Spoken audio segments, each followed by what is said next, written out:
Martin bhearraibhile agus fáilte an bhlog agam jo mar an dí gan program cocarach agam agus an dí ha mé déanamh annlann geal gun bhainneas gun cáise mar sin annlann geal bhìoganach.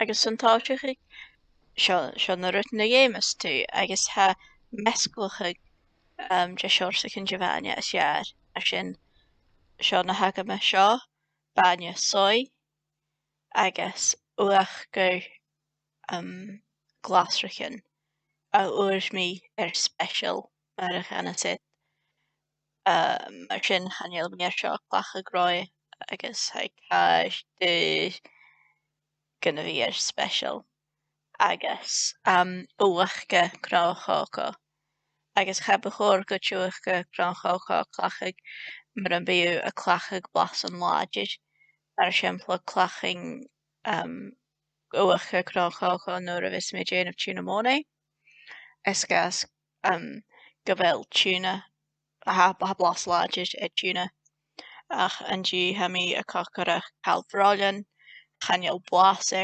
calbhráilean mar sin ha bhí mé clachaig uachga gráchócha. Cuideach seo gist bheithiciil. Gist bheithiciil. Jo núit agus ní sin blas colachrí cáise. Agus cuideach mín corcín sinach agus sin é. Niste, cuis baine ann an cura.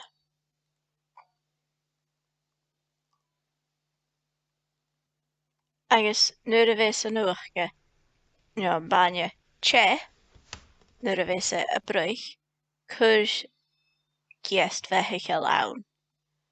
Nuair a bhís mé a déanamh túna móna cuirí mí beccan de a púda brot onion frangach ann cuideach. Stocha gumbíú son beccan de sáling jo pípar a cur an cuideach ach bí gist bheithiciil a cruich an blas colachrí cáise. Nuair a bheith sin a mesclacha gomá féimi tú mín corcín sinach a chhlachaigh agus déan beccan de slime a ha acaméis a ha fis agam go bhfuil an bacal ceast úblech sin mesclacha de mín corcín sinach agus uisce agus ha colachrí uisce nuair a bheitsú a scite agus sléadach agus ha colachrí ha cruai nuair a bhís tú a scite go lua. Sin úblech agus chuir sin ann san annlann agus mesclacha gomá agus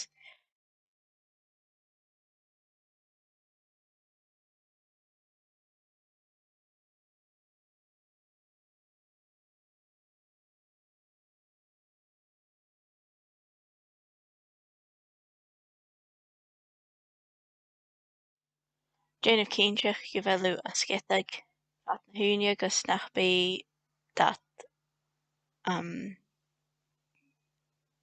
i lá a chura agus a déanamh cínteach go bhfuil a tuachaig ré agus an uair seo ha a féicinn go bhfuil an annlann tú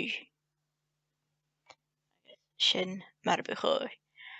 Seo calbhráilean a chocharach mí rá agus niste well ha seo a crochaige détha son dhéanamh leis an annlann geal ha mé se son cauliflower cheese a dhéanamh agus mar sin mé dáirteach calbhráilean agus seo a sin amach as an áling agus bheith há blasta. Sin é. tíirí an dráasta agus chiimi sibh deartain.